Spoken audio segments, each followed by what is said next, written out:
Good morning, good afternoon, and good evening. Welcome to The Cypher. The Cypher. Good morning, good afternoon, and good evening. Welcome to The Cypher. Yo, we got OllyaWood, Joseph Lee, and Paul Mathan. It's the 2021, the whole new year. Yo, how y'all feeling? How are you guys feeling? Not bad, man. Not bad. New year, new me, new season. So happy You New Year's, always- everybody. you always say that, man. You said You that always last say year that. too. Hey, said but that I last mean, year, too. hey, we're topping every year. Okay. Yeah. I like that. Yeah, I like that. Last time you started that off, we were still in the studio by then. Yeah, big difference, big difference. Big difference, but Yeah. we're bringing the same energy, And this time, I'm gonna try working on my guest intros a bit more, so that you don't have to get them to introduce themselves as much. But I've known this guy for a really long time. I don't remember how long it's been, but it's been long enough. We got Mr. Pascal. Hopefully I said this last name right. Adesina. Right? It's close enough. We can Close take enough. Hey, it. We can work with it. Yeah, we got Pascal Adesina here in the podcast, the Cypher, today for our first episode of 2021. How y'all feeling? How you feeling, Pascal? I'm good, man. I'm really glad to be here. Thanks for having me, boys. It's gonna be a lot of fun. Yeah, bro. I have no idea what's about to go on, but sometimes it's better that way, Let's just catch for a real. vibe. For real. Yeah. And just to start off, like, where are you right now? So I'm in what I consider to be the least cool city in the GTA. Oh, I think I know what it is. what is this? I think I know what it is. just me saying What that is alone this? should be enough. But yes, if for some reason you did not guess, I am in Brampton. Yeah. Oh man. Yo, yeah. So that's where I've been here since like May, like after I moved back from Hamilton, because I go to McMaster. So after I moved back from Hamilton, I've been here ever since, and it has been it's about as interesting as living in Brampton can be. I can say that much. Yeah. True. Yeah. So Ollie's in Brampton too, man. Ollie's Yeah, in man. Brampton too. I'm in Brampton right now, Yeah, not much really going on right now. Yeah. to paint a little picture for everybody that's listening, tell us who you are. You told us where you're from. What school you go to. Tell them everything about you, man. Okay. So sometimes I don't even know where to start with these. Okay. So primarily I'm a musician. I love to play guitar. That's really like my thing. I play keys, bass, a little bit of drums, trumpet, played a little bit of cello in high school. So music is like Ooh. and I grew up like obsessed with music. So music has always been a really big part of my life. Aside from that, I like to write a lot. I enjoy writing way more than I enjoy reading, which is ironic because it's hard to get inspiration when you don't read other people's work. But hey, yeah, I love writing. I'm a little bit of a philosophy nerd, just a little bit, but it's not like Rene Descartes, like Nietzsche, God is dead. Like I don't think about like philosophy in such like a hard, graphic, explicit way. Like I just like thinking about thinking sometimes, and I don't know. I tend to approach things a little bit differently than most people do. At least that's what my friends tell me. So yeah. Let's see. What else can I throw in here? Who are some of your favorite philosophers? Yeah. Okay, my number one favorite philosopher is David Hume. Oh, I saw you on that. Which is kind of ironic because I'm a Christian and I'm pretty sure he was atheist, but he wrote this piece called The Standard of Taste. And I read I only had to read it once. And I think by the time that semester was over, I think I read it at like 4 or 5 times. Because so basically he talks about how like in order to become an expert at something, the only way to go about it is to just do that thing over and over and over again. And there's always a select number of people that will try to behave as if they're experts, but they will never be experts, right? Like painting a picture of a horse, like will never teach you about the anatomy of a horse, right?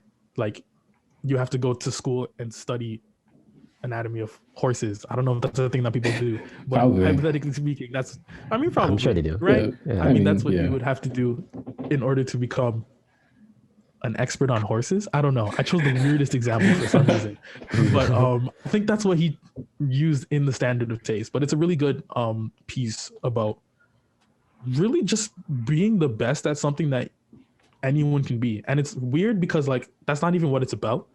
But as I was reading it, I was like, yeah, this is how I'm taking this in, right? Like I'm reading this piece and all I'm thinking about is like all I'm doing is thinking about what I have to do in order to become the best at whatever I'm trying to be the best at. That's really all it is. It's probably along the lines of like practicing whatever it is and becoming perfect it is to it. Yeah.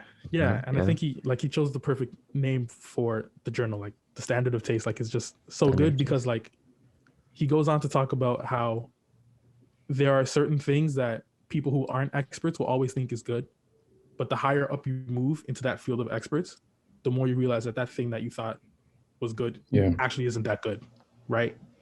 Is it just because you learn more about it and you sort of start to pick up more details? Literally, that's exactly what it is. Like, the most modern example I can think of right now is probably like wine tasting.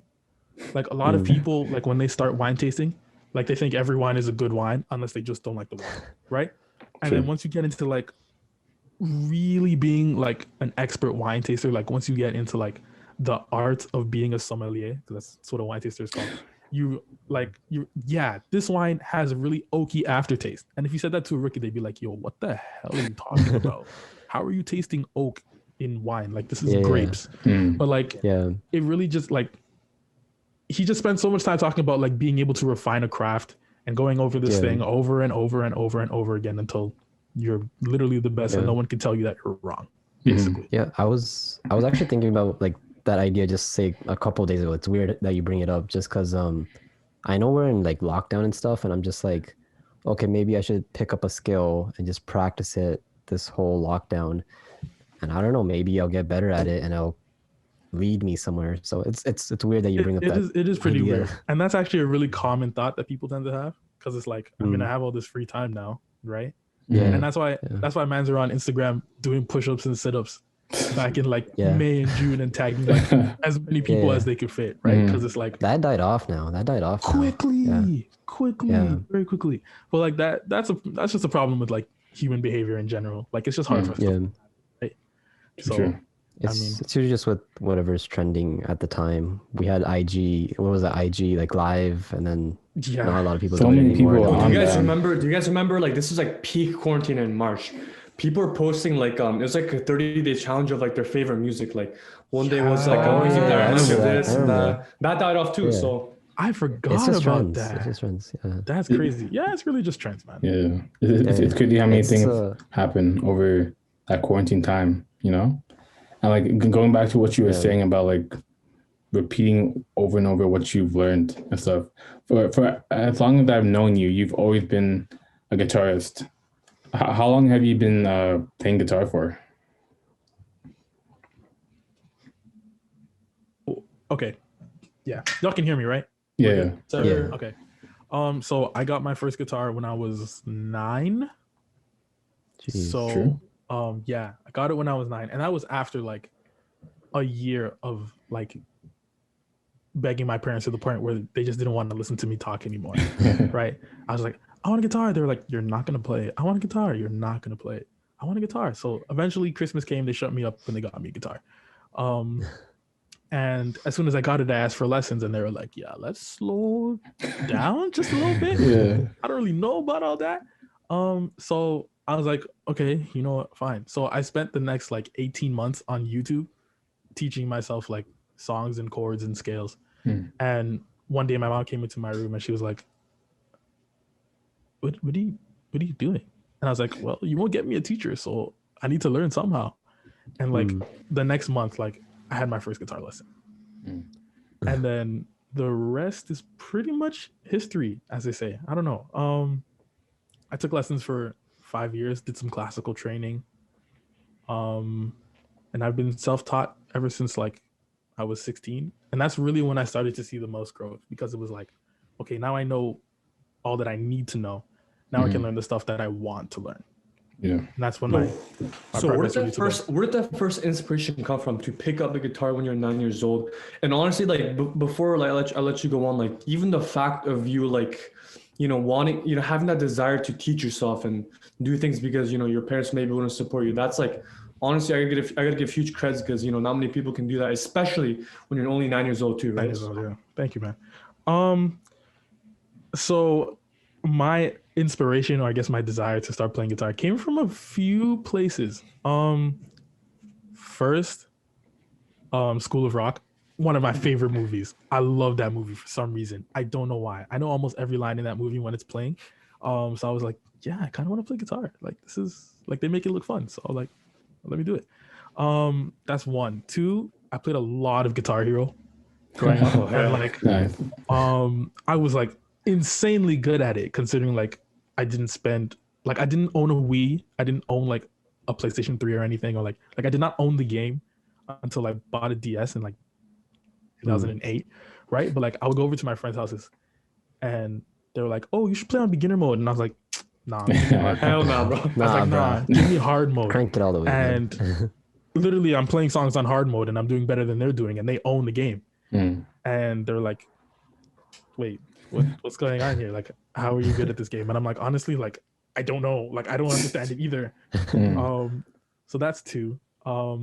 Three, growing up in church, everyone plays piano, or everyone plays drums, or everyone plays bass. And me like trying to find a space in these bands, like I figured I would learn one of these instruments. So I learned piano first.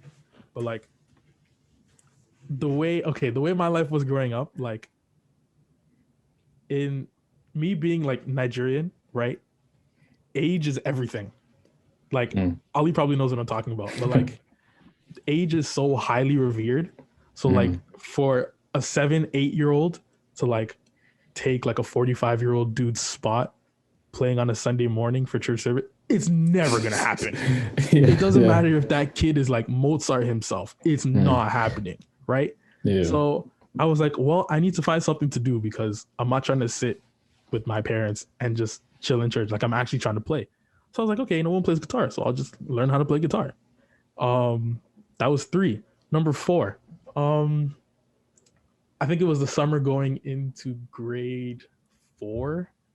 Yeah, I want to say, it was the summer of 2009, 2009. I don't know, can't remember. But there was this kid in camp.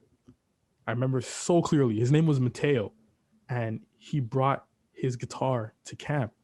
And this guy got all the shorties. This guy literally stole everybody's attention for like, he brought it for like a week straight. And like for a week straight, all anyone did was talk about him and his guitar. And I was like, you know what? Maybe there's something. I think I want to try. Maybe there's something there. So maybe there's something there. Yeah. So like the entire year of like 2009 and a little bit of 2008, like was just all of these experiences just like pooling themselves together up until Christmas when I actually got it. So it's a lot of influences, a lot of reasons I started.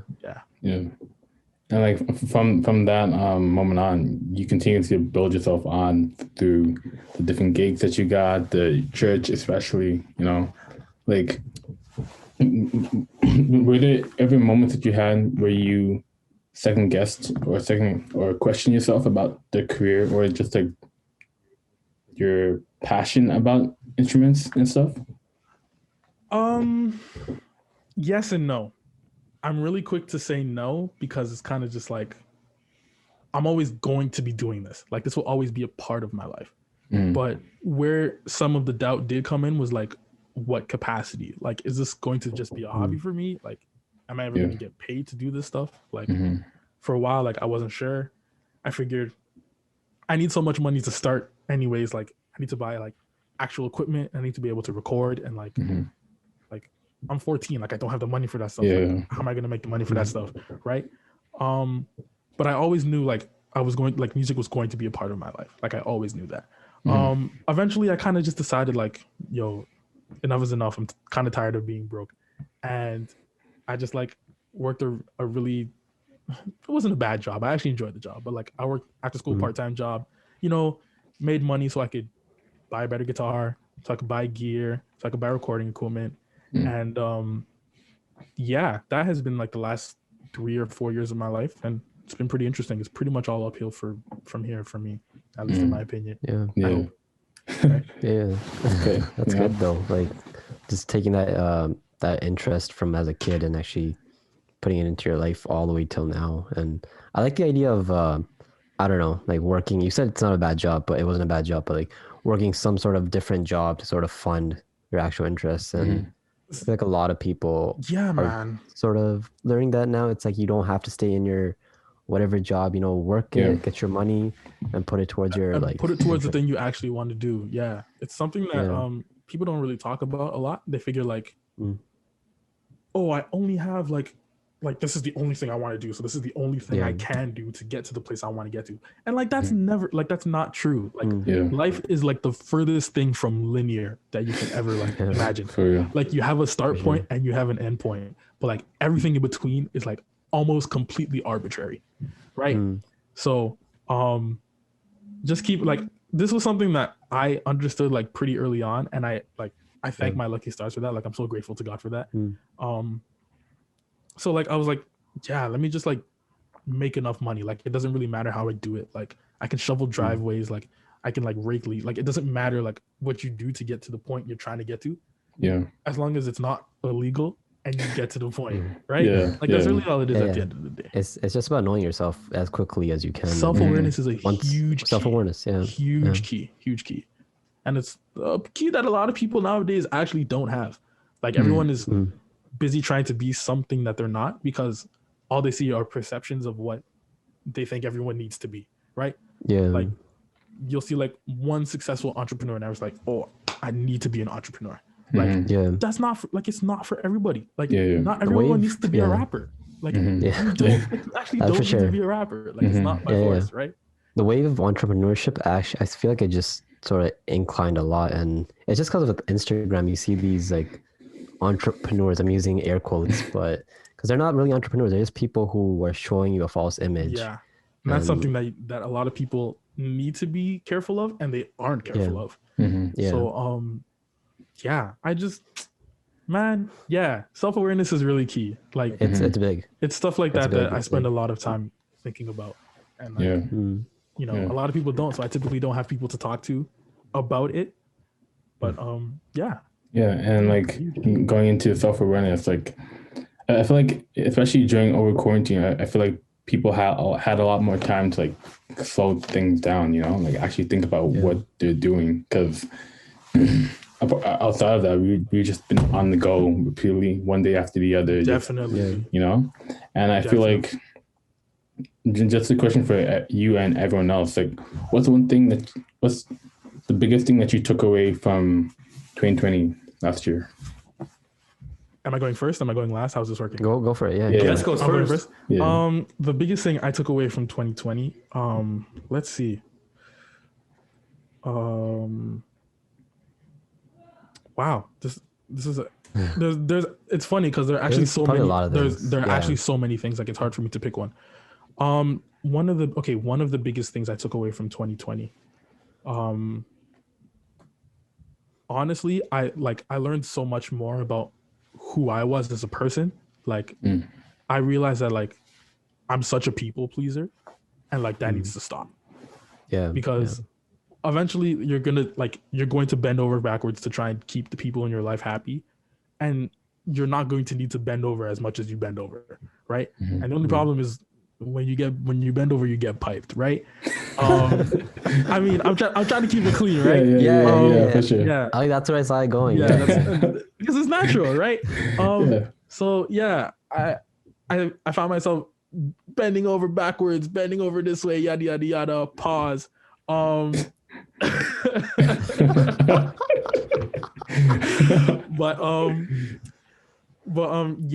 I found myself doing things for people that like I did not want to do, like things that were completely outside like my own personal moral code.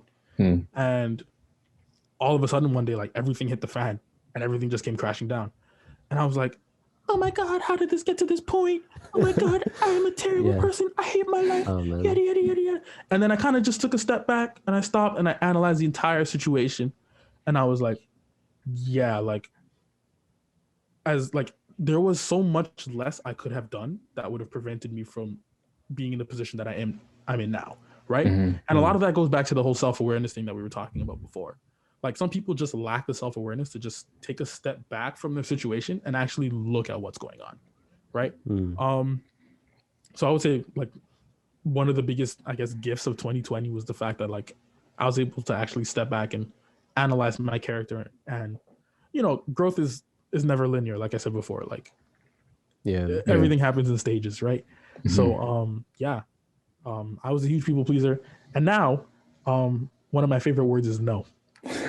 I love the word no. Facts. It's great. It's a beautiful word. It gives me a lot of freedom, you know, it gives me a lot of me time, and I need me time sometimes. So you gotta learn to say no too, right? You know? I have to learn to say no, and that was something like I was never doing. Like I'd never say no to anybody. Like, for anything. Like, and it got to a point where it was becoming harmful to me, but I was ignoring it. And then, you know, everything hit the fan, and I was like, wow, this room is really dirty. That's gross. And I had to clean everything up by myself, right? And I was like, yeah, if I had just said no more times, like, I wouldn't have found myself in this position, right? So, that has been my New Year's resolution since, like, August. Just say no more. Like, if you have to say no, say no. Yeah. One thing I learned from 2020, I think I learned that I feel like I think I learned how to focus myself in the right areas. Because, like, I feel like over 2019 and beginning of university and stuff, I feel like I've been always trying to do too much at the same time and not enough on one area. And sometimes that's cost me in terms of quality or in terms of getting things done at the right time. And I feel like that's my own thought of, like, maybe I'm not doing enough. Maybe I need to catch up with what everyone else is doing. You know, this person is on this show right now, and this person's on, like, a music set for Drake or whatever, you know? And, like, especially being in, like, media production and seeing what everyone else is doing outside of school, it kind of pushes you in a good way and a bad way of, like, always competing with what they're doing, you know? Like, I gotta start this podcast, you know? I gotta do, like, background acting or whatever. And, like, especially with quarantine and stuff, I feel like I felt, and with obviously not having as many things to do, it's like, just focus on one thing that you need to do, and the rest will come after, you know? Like, work on scripts and stuff and other things that will not necessarily come as soon as you're done with it, the spotlight and all that, but, like, as long as you work on it, that's the same thing as Pascal said about, like, working on it, revising it, learning from it, and you'll eventually get there, you know? Comparison is the thief of joy, man. That's something that a lot of people tend to forget. That's a bar. Yeah, man. Wait, what the? Yo, I would, oh my God. I'm not even kidding you. Last night or a couple of days ago, I read that online. I don't know what I was Googling, but I read comparison is a thief of joy. Thief of joy, man. Right, it is Pascal. So true. Yeah, man. We're right here. Here. Trust me, man. I've done gigs in the past where we record, like, an album live, right? And I just have to get this story in. The bass player that I played on that album with got a chance to do another album with the same producer in the States. And I was like, damn, like, I must have sucked if he didn't ask me to come with him. And I spent, like, a solid, like, month after I found out not practicing. Like, I did not play. Like, I didn't practice because I was just like, I'm never going to be I'm never going to be as good as some of these guys. So what's the point, right? Only for that same bass player to tell me the next time that we met, he was like, yo, you've gotten so much better And I was like, wait, what? And he was like, yeah, like you sound like way better than when you sounded during the album recording. And I was like, oh wow, that's crazy. And he's like, yeah, man, just keep going. Like, don't compare yourself to other people. And I was like, how is the person I'm comparing myself to gonna tell me not to compare myself to other people? Right? Yeah. It's crazy. But it's like, at the end of the day, like everyone is dealing with this, especially if like you create content or you're a musician or you're a writer or you like an athlete. If you do anything, like you're probably comparing yourself to someone. And I don't know who needs to hear this, but stop. Basically, like don't do it, because you're just like you're pulling yourself down. Like the other person you're comparing yourself to, like they don't know anything about it, right? True. So just stop. I think it's just the field we're all in. Like it's a creative field, and we're seeing people do like such crazy stuff, and we're like, oh, like I want to do that too. But in my business of art class, my professor was telling me about how you should like listen to those feelings as well. Like sure, comparison is bad, but like listen to where you're getting like jealous or envious from, because that's like sort of telling you maybe that's something you should sort of practice as well. Don't take it in a bad way, but take it as something like you want to do that as well. And I don't know, maybe put a bit of time into it and just sort of like uplift yourself. Right. And, yeah, for sure. That's great. That's give a it a really balance. solid perspective. Yeah, that's great balance right there. That's great. Yeah. And Joe or Paul, what did you learn from 2020? You can go for it. You can go for it. Go for it. Okay. One of my biggest life lessons I learned in 2020 was to surround yourself with good quality people, because over the past, I'm 20 now, over the past, I would say like 15 years, I've been so focused and so like attached to this whole narrative of, you know, surrounding, like like having more friends, like quantity over quality. That was my whole kind of like philosophy on life. And I went through a little bit of a personal problem, like a personal issue, in early 2020. And I had although I had so many friends, I didn't have that one person that I can just always go to, and you know, like I can spill all my feelings to, spill all my emotions to. I realized I have so many friends, but out of those so many friends, only one or two of them were so close, and I didn't really realize like that I should focus on having more quality friends as opposed to quantity. After dealing with that kind of, you know, like downfall, I'll say. Yeah. But I'll say my biggest lesson again is just surround yourself with good people, because they're the people that are gonna look out for you, you know, talk to you when you really need help, always be there for you, and quality over quantity always. Yeah, that's real stuff. Yeah, I think I learned that on like early on, like right when I graduated, say high school or something.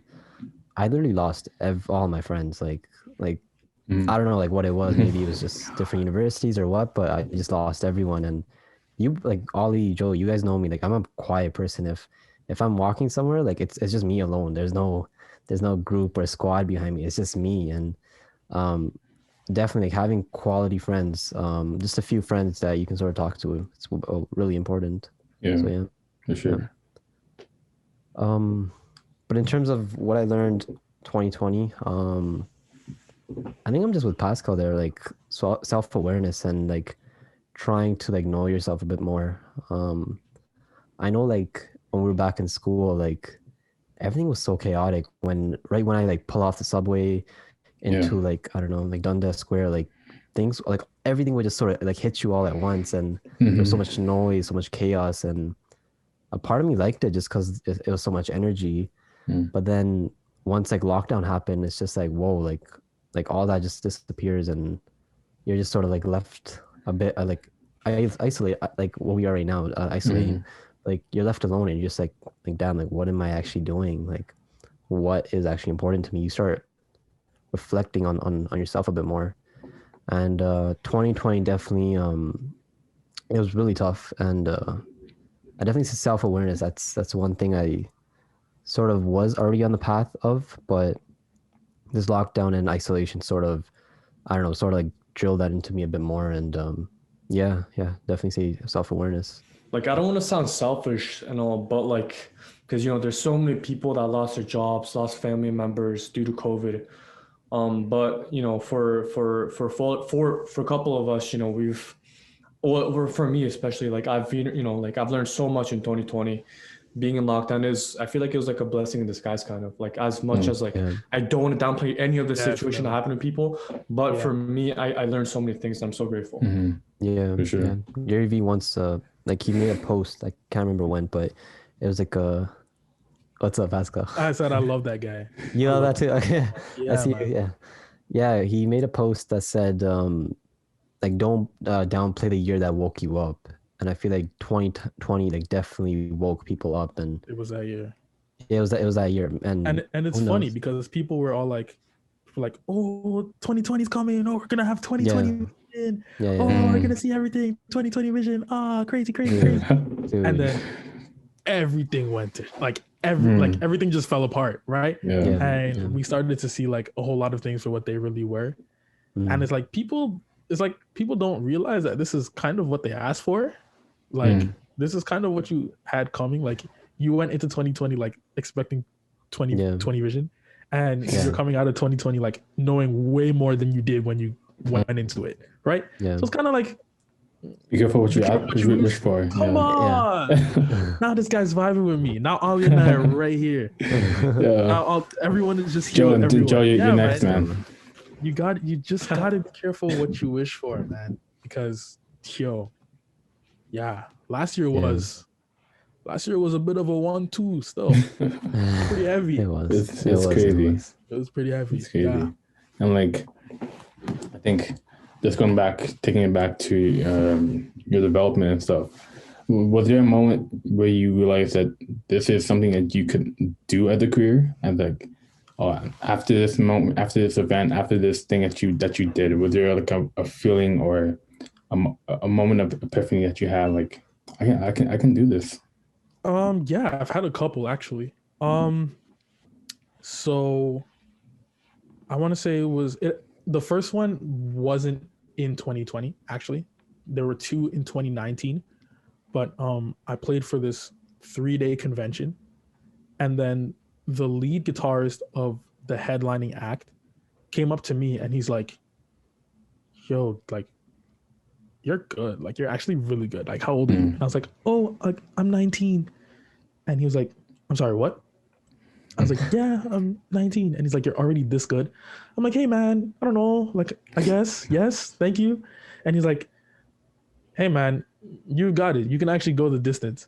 And like, hearing that from someone who is already there, like, that's crazy. Like, that does so much. Like, it did so much for me mentally. Yeah. And at the same time, like, it humbled me because I don't know. It's just really important to remember that, like, you were not always in the position that you're in now, right? Yeah. Like, if things are going great for you right now, like, you have to remember, like, that's not where you were before. So you can't take it for granted. But at the same time, you can't get too comfortable, right? Because if you're already on an upward trajectory, why would you stop? Yeah. Right? Like, you, like, personally, like, I know myself, I have a lot of potential, and I don't want to see my own potential get wasted. So when I heard that from him last year, it kind of like shifted me into a higher gear. I was like, you know what? Okay, here we go. Like, I got to practice even more. I got to network even more. Got to throw more stuff out on Instagram, all that stuff. Like, my brain like shifted into overdrive for a second. And yeah, like, it did a lot for me mentally. This year, interestingly enough, I had to upgrade my gear again because I was doing a recording session and everything kind of just, my PC failed me. My PC is old, so I couldn't even get mad. And I was like, you know what? It's time for an upgrade. All this CERB money's coming in anyways. Might as well just go big and just buy a MacBook. So I bought a MacBook, and like, a lot of the stuff I started doing just sounded way better, right? Like, it was easier to work. I was getting stuff done faster. I was meeting deadlines easier. And yeah, it just helped me feel more professional, right? Because like, sometimes you're only as good as what you use. Sometimes. True. Sometimes. That's an important point, just because people tend to like want all their gear to be top level at first, but and then they suck. Just work with whatever you have. Yeah, just work with whatever you have until you get to that point of your PC failing, and then upgrade. And yeah, then, man. Like, that's just helping you in the long run. Yeah. So I only had, I'm looking this way because they're in the closet. I only had one electric guitar for 7 years. One. And like in the guitar world, like that's unheard of. Like that's like owning one pair of shoes. Like I don't know anyone that owns one pair of shoes, right? Like, I mean, honestly and truly, like I have like 6 pairs on my door right now. But yeah. So I used that guitar until like it was crying for mercy, right? It was like, leave me alone. And I was like, no, you are all I got. So like I had no choice but to use this guitar, right? Yeah. And it's interesting, like it taught me so much about how much is in what I use and how much is in what I can do, right? Like I came to realize that there's so much power in like learning and just getting as good as you can with what you have, right? Because when you make that transition, when you break through that barrier, like you're gonna feel like you hit the ground running. It just felt great. Like when I bought my next guitar, I was like, oh my God, there's so much stuff I can do, like even better than I could before, right? And it was weird because for the longest time, like I thought I sucked, and I realized it was my gear holding me back. And that was a really good feeling because like all the practice I was putting in actually paid off. I just didn't know it. Yeah. And it's a good feeling to come by, right? So now I'm going through this whole thing again of like, okay, I have this guitar, I'm low-key starting to get tired of it. I'm gonna get another one, see what the next one can do for me. And that's the problem with creatives and gear. We're always chasing the next thing. Yeah. But like all the time, gotta get the next mic, gotta get the next lens, gotta get the next this, that, and the other thing. But like, yo, honestly, like once you get good with the stuff that you have, then you know you can really start thinking about a change. Like I agree 100% because yeah, man. I'm into videography and filmmaking, directing and stuff like that. And I have like my own Instagram business where I, make short films, promotional content and whatever. And I started in 2015 with my mom's point and shoot camera. It was like a $200 camera. And with that camera, I had this one YouTuber that I was looking up to, and he hired a sick videographer. And I reached out to him by email and I asked him, I'm like, yo, like, I'm also into videography. Like, how can I get as good as you? Like, do I need to, buy a new lens, buy a new camera? Like, what gear do I need to buy to get to your level? And the dude emphasized, it's not about gear. It's really not about gear. It's about like what you can do with what you have. And you really gotta, use that. And with that $200 point and shoot camera, I filmed promotional content for like a really big supplement company, lined up cool deals and stuff. And I've done so many things with that point and shoot camera. So again, you got to use what you have. That's crazy, man. That's sick. Oh, wow. That's and you talked about being professional and becoming more professional, right? And has the thought of ever like joining a band or like being a part of a band ever crossed your mind? Like being one of those traveling bands where you tour around? Personally, I would love to tour. I know I have the personality for it, and I know I have like the energy for it. Like a lot of people say that like touring gets draining and tiring and stuff. And I'm like, yo, sign me up. I don't care. Like I really do not care. And people are always like, no, I don't think you understand. Like you land like from your flight at like 4:30 a.m. and you sleep for 2 hours. And I'm like, I live in the city of Brampton and I sleep for 2 hours already. So I might as well sleep for 2 hours in like Cabo or like Tokyo or something. I mean, come on, might as well, right? Yeah, like that's something that has always like, I'm not gonna say it's the dream because sometimes dreams don't come true, but so I'm gonna say it's a goal, right? It's a goal to tour one day. It doesn't have to be my whole life because like people who tour, they get fat and they don't have families. And I don't want to be fat and I want to have a family. So I mean, it doesn't have to be a forever thing, but like definitely that's one thing I want to check off my list, right? I was gonna say something else, but I just forgot it. Dang. No, I think I already said it. Yeah, it's not a dream. It's more of a goal of mine. Yeah. And like we see some of these bands and like legendary bands like The Roots and other bigger bands like and stuff like that. Their goals vary from like musician to musician. What's your, as a musician, as a guitarist, what is one of your biggest goals right now? Well, eventually I want to become more than a guitarist, right? Like I'm hoping or expecting to reach a point in my life where like I can do like proper like studio work. Like I want to learn how to mix and master. Like eventually like I want to learn how to like arrange music professionally, like with scores for like horns and for strings. Sometimes I'll do this thing where like I'll watch a movie and I'll just like mute it, and like when a montage is playing, like I'll just try playing along to it. And like that's something that I enjoy. Like I have so much fun doing stuff like that. So like I would love to make music for movies one day. Will it require more education? Maybe, potentially, possibly. But you know, it's important to take the steps that you have to take. Like we said way at the beginning, you have to take the steps that you have to take to get to where you want to go, right? If that includes like investing a little more money to get that thing, pay the money and get the thing. If that includes taking some course online, take the course online, right? Like at the end of the day, the same amount of time will pass whether you do it or you don't, right? So that's why I never tell people to like look at how long something takes, because if you don't do it and you're still alive in like 5 years and the thing took 5 years, well, guess what? Now you've done a lot less in 5 years than you could have, right? But yeah, going back to the actual question, I have a lot. Like I want to be able to like play as like a regular on like a bigger stage, but at the same time, I want to learn how to program a whole tour, right? Like for lack of better words, like I'm prepared for this thing to become like my entire life. And like if it happens, great. I'm not really looking to take no for an answer, so I'm not gonna say if it doesn't happen, okay. It's like if it doesn't happen, like it's not okay, right? Like I want this thing to happen, and at the end of the day, I'm gonna do everything in my power to make it happen, right? Yeah. That's just I'll send you like my friend's Instagram. He's like one of my coworkers, and he does stuff like you know, like scoring for like background music for like movies and stuff like that.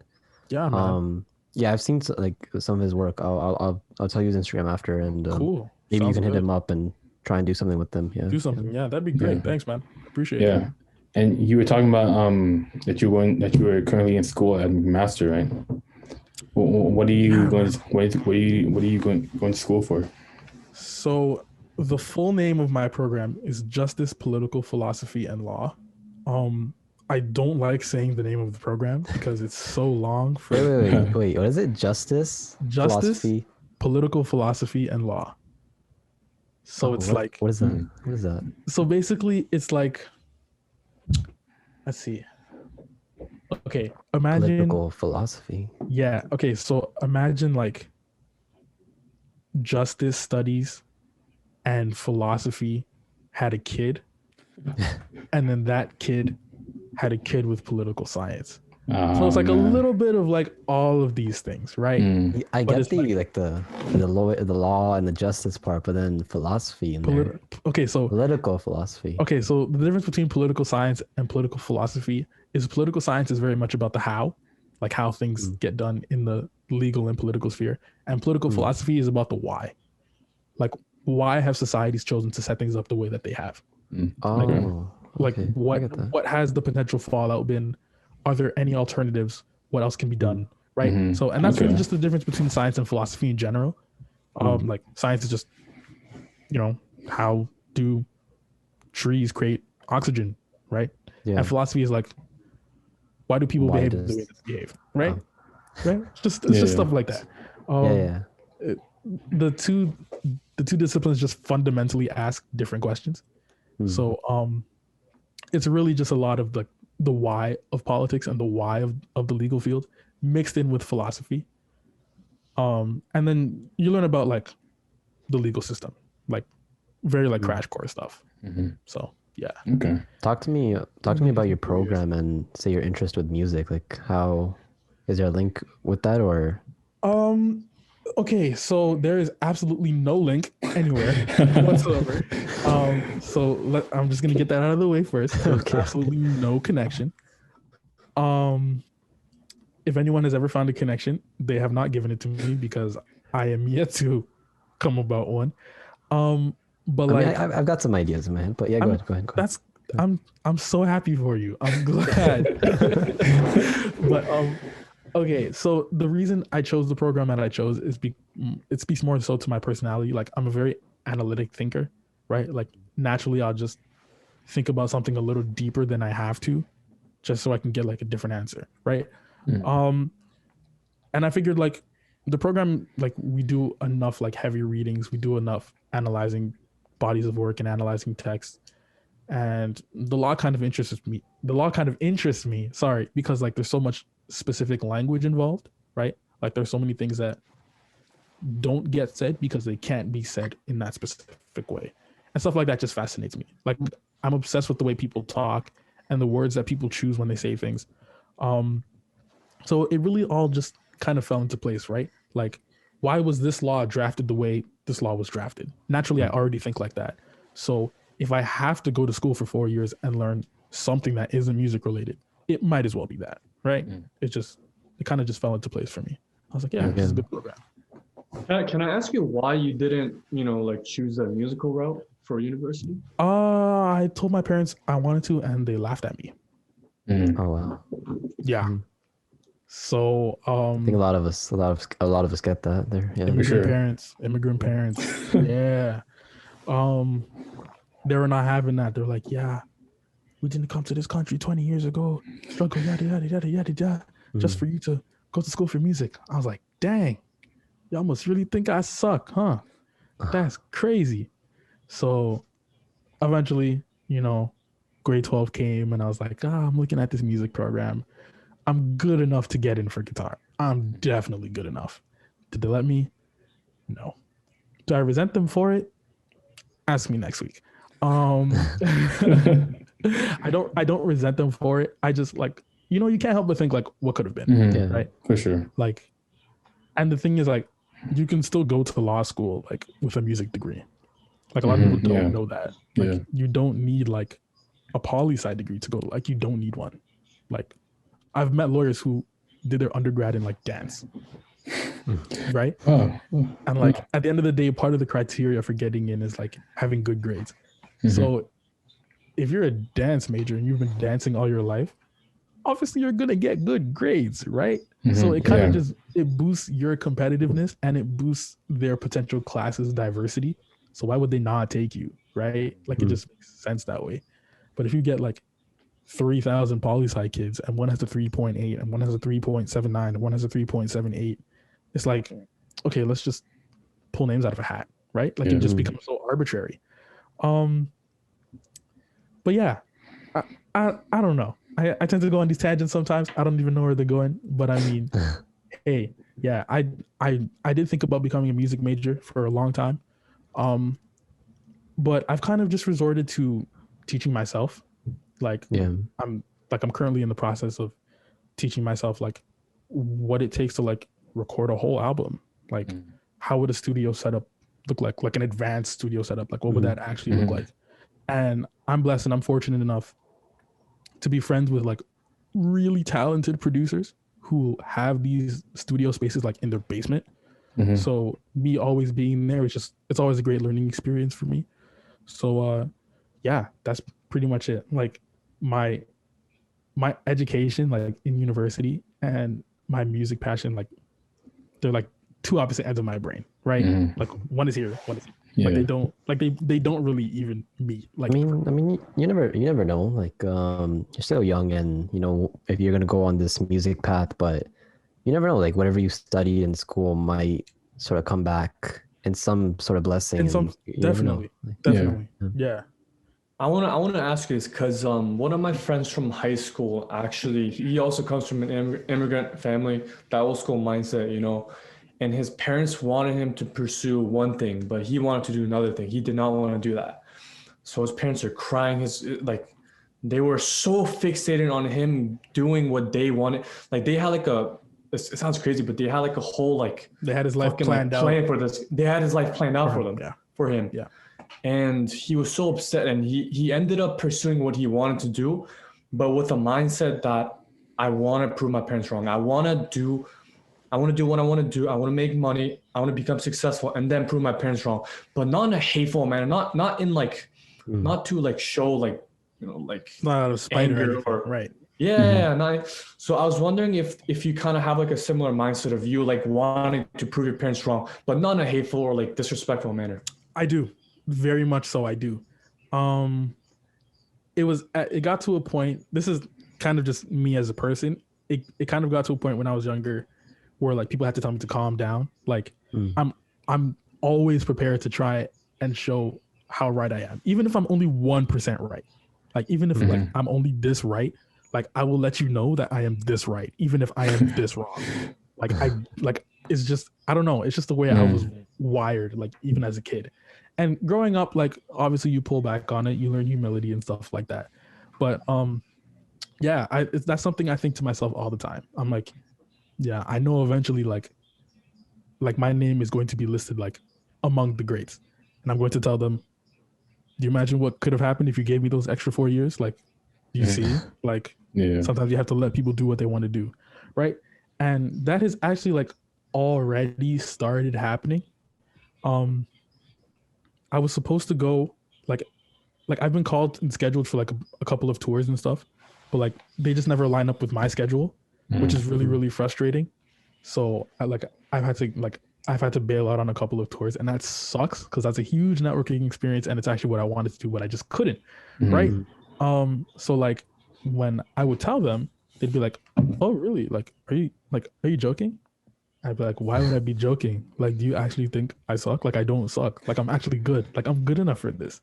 And they're like, "Oh, wow, that's crazy. Okay, well, more muscle, more grace to you." And I'm like, okay, so when I actually do it, I come back, you guys are gonna realize that this is a legitimate thing, right? And they're like, well, I don't know about that. And I'm like, but literally, you just told me that, like, I just explained to you that I was good enough to go the distance, and now you're telling me that you still want. It's just some people are just so set in their ways, right? You just can't change them. You gotta do your own thing, and you gotta do your own thing. I remember hearing this story about like Burna Boy, and like his parents hated everything about his music career, and then he blew up, and now like they love it. Like they're like, "Oh my god, my son is Burna Boy. Oh my god, he's the best. He's great." And like that is the case for like so many kids of like immigrant parents. Like John Boyega's parents said the same thing at first. Skepta's parents said the same thing at first. And like, yes, all these people are Nigerian, but like I have a lot of like Latino friends who have said the same thing. They're like, yeah, my parents don't want me being a creative, but every time I give them money from a creative gig, they're ecstatic. And I'm like, so in that case, you might as well just keep doing what you're doing, right? Yeah. Like you might as well just keep moving forward with it. Like just keep your foot on the gas, right? Yeah. People are always going to doubt you. If it comes from within your own house, it hurts a little more. It cuts a little deeper. But if you get past that, then there's literally nobody on the planet that can tell you anything, right? Because it's like, okay, my own dad doubted me and I proved him wrong. So who are you? Like, you're not going to say anything. You didn't make me. You're not my dad, you know? Exactly. So, yeah. It's really just about just keep going. Just keep having that at the end of the day. Yeah. And going into the connections and networking, you go to school at McMaster and you were on campus for for 3 years, right? Yeah. So what was that? What was the scene in Hamilton like? Because we've had a few artists from Hamilton, like Akin. I think you know, right? Yeah. Oh, cool. Yeah, like what's the scene in Hamilton like? Like the music scene or like the McMaster scene? Both. Okay. The music scene in Hamilton, honestly, I didn't get too familiar with, just because whenever I would get calls for gigs, they were always like back in the GTA. So it was kind of like enough people are calling me there. Plus, like I do need to focus on school. Like I do need to get good grades. So I might as well leave all that stuff there and do what I can as a student here. But in terms of like campus life, like everybody knows everybody, right? And that's kind of the case with a lot of high schools, except for like the really, really big ones. Like I don't know how big Ryerson is. Like I'm completely unaware. But Horizon's from what I've pretty big. but from what I've heard, like people tend to know everyone, right? Like everyone kind of I'd say in our program, the RTA program, more so, like everyone knows. Everyone knows everyone, right? That makes sense. My program is like incredibly small. Like we have 63 people. Oh wow! In our year, What? And they let 3 extra people in for our year. Wow. So and it's only second, third, and fourth year students, so we have less than 200 people, right? Oh wow! 63 people. 63 people. Oh my god! 63 people in my year, and they let 3 extra people in. Like 3 people weren't supposed to be in it. So I mean, yeah, man. I mean, everyone knows everyone, especially like all the black people know all the black people. But that's kind of the case like every school you go to, right? Like. Right, like everyone just tends to. It's human nature, right? It's human nature. That's how it goes. We're just social beings, and psychology tells us to look for the people that are most like us, right? So like, you tend to bond with people based on who you are as a person, what you're interested in as a person. That's just the way life goes, and it's going to continue to go like that. But yeah, living in Hamilton was pretty good. You know, I had freedom. I was able to do what I wanted to do when I wanted to do it. Now it's a little more difficult being stuck in the BZ, being stuck in Grafton. B-Town. It's a little tougher. I'm not gonna lie. B-Town. Shout out B-Town, I guess. You know, it is what it is, though. Yeah. I'm happy.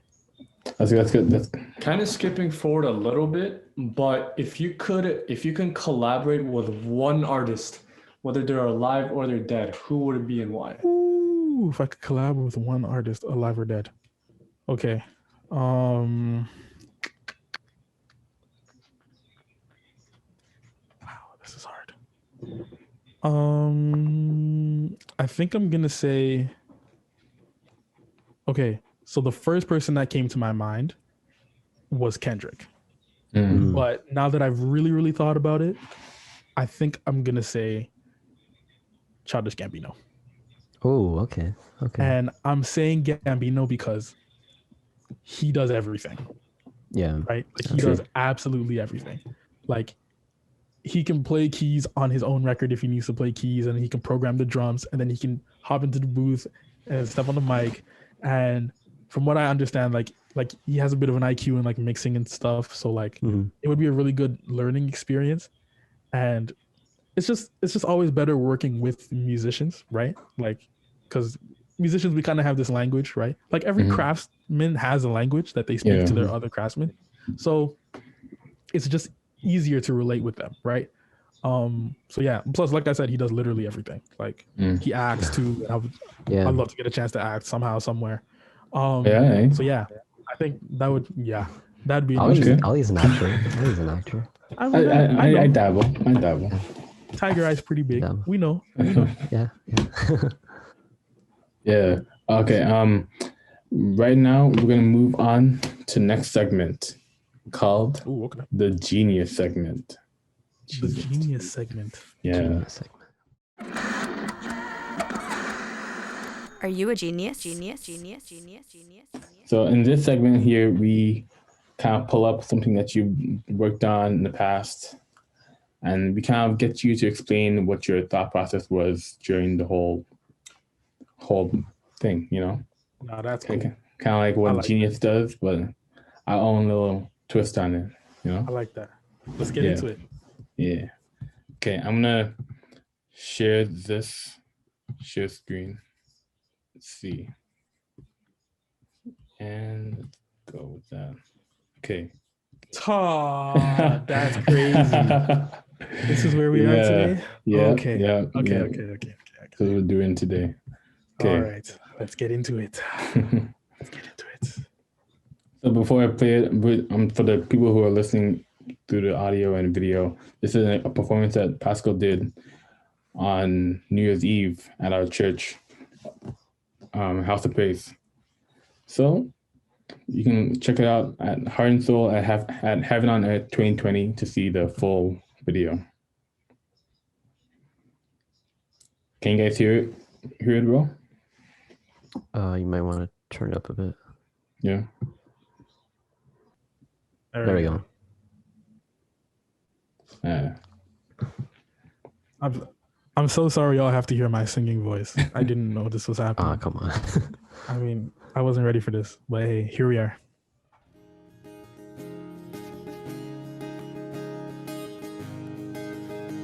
Now, I know it's been a crazy year, but it's important to remember that God didn't fail before, and He's not going to fail now. God of Abraham, you're the God of covenant and faithful promises. Though the storms may come and the winds may blow, remain steadfast and let my heart learn when you speak a word, it will come to pass. Great is your faithfulness to me. Great is your faithfulness to me. From the rising sun to the setting same, I will praise your name. Great is your faithfulness to me.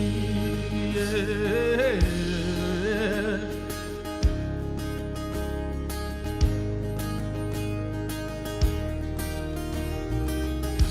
Seasons change, you remain the same God. Yeah. Oh, God from age to age, though the earth may pass away, your word remains the same. Yeah. Your history can prove there's nothing you can't do. You're faithful and true. Though the storms may come and the winds may blow, I remain steadfast and let my heart learn when you speak a word, it will come to pass. Say, great is your faithfulness to me. Great is your faithfulness. Is your faithfulness to from the rising sun, yeah. Rising sun to the setting, same I will praise your. Sing, great is your faithfulness. Is your faithfulness to me. Yeah. Yeah. So that was It's quite beautiful, man. Damn, bro.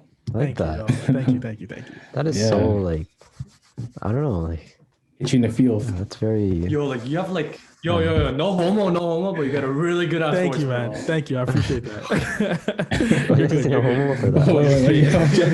What? Bro, I was legit gonna be like, oh my god, you look so cute. Like I wasn't even gonna say no homo. This guy- Yo, chill, bro, chill. That's Yeah. crazy. That's hilarious. Yeah, and like You guys are a good duo, though. You guys are a Thank good you. duo. Yeah, her and I have been friends for a long time. Very long time. Probably close to 8 years now. 8 or 9 years. So yeah. And that video was this January. That right? video was December 30th. Number 30th. Okay. Yeah. yeah, and like I know this isn't your first. That wasn't your first time performing on stage, but like I It feel was like not. that was your. I was like one of like the first like bigger stages that you've been on in terms of like you directly being in front of the camera, right? Yeah. Yeah. The first one, I said the first one was 2017. I don't know if you remember Ollie, but I did the what was it? The opening act. Yeah. For- You were sitting on Yeah. a stool, right? Yeah, I was sitting on the stool. Yeah. And there's such a funny story behind that no one really even knows. 40 minutes before the show, this was 2017, so not this one. 40 minutes before the show, literally the way the show was supposed to start, the lights are off, so like the whole auditorium is dark. And this is like the International Center Hall 5, right? So like 10,000 people are seated in this place. So the lights are off, I'm sitting in the center. And 40 minutes before the show starts, one of my strings breaks. Ooh. Oh, So I ended up doing the opening act of this show with a 5-stringed guitar. No And way. I was livid. I was so upset. And the problem was, here's the biggest problem. It wasn't my guitar. So at the time, my church had 2 guitar players, and it was his guitar. So he was like, "Oh, you should probably tune it before you step on stage." And I'm like, "Okay, that's cool. I'll tune it. I'll warm up, and then set it down, and then pick it back up when it's time for me to go on stage." So as I'm tuning the string, right, the pitch is getting a little higher. It's going up, and it snaps. I'm like, okay. So I took his guitar back to him, and he's like, "Hey man, the string snapped." And he was like, "What?" I was like, "Yeah, the string snapped. Do you have any extra strings?" And he was like, "No. Do you have any extra strings?" And I was like, "Why would I bring extra strings for a guitar that's not mine?"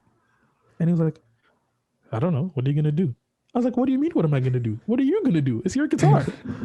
And he was like, "Hey man, you might just have to go out like that." And I was like, "Wow, that's crazy." So I'm running around like a headless chicken for like 35 minutes trying to find anyone who might have extra strings, right? Because there were other bands there. Yeah. Like they were touring bands. So I talked to my department head and I was like, "Yo, you got to ask these people if they have strings." None of them had extra strings. I feel like some of them were lying, but I mean, hey, that's none of my business at this point.